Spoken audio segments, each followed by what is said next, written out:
aşık denizden mi geçtim? Neyine güvendim yollara düştüm. Dağlara aşık denizden mi geçtim? Neyine güvendim yollara düştüm.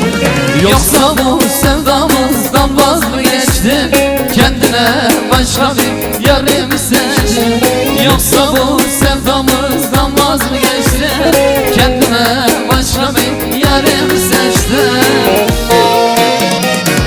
Elleme beni, bir zalim yüzünden zaten ederim.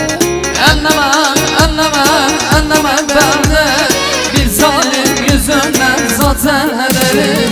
Kaderler yetmiyor, şişe getirin, bugün buralıyor.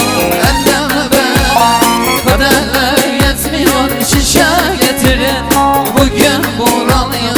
Elleme beni. Haydi Fatih Dünya.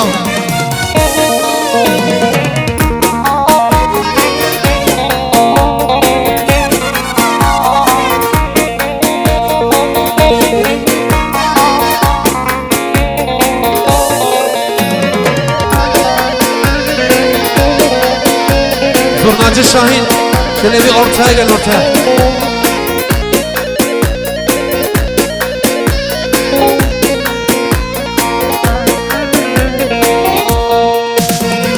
Kalmamış yar bana diyecek sözün, karşıma çıkmaya yok mudur yüzün? Kalmamış yar bana diyecek sözün, karşıma çıkmaya yok mudur yüzün? Yüreğimde bir kor ateş yanırdı, güldürdün sen beni, bana güldürdün. Yüreğimde bir kor ateş yanırdı, güldürdün sen beni, bana güldürdün. Tamam, geliyor geliyor. Elleme beni, bir zalim yüzünden zaten ederim. Elleme beni, bir zalim yüzünden zaten ederim.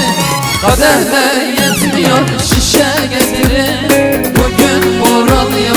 Elleme beni, kaderler yetmiyor, şişe getirin, bugün buralıyor. Haydi Şahin abi, haydi.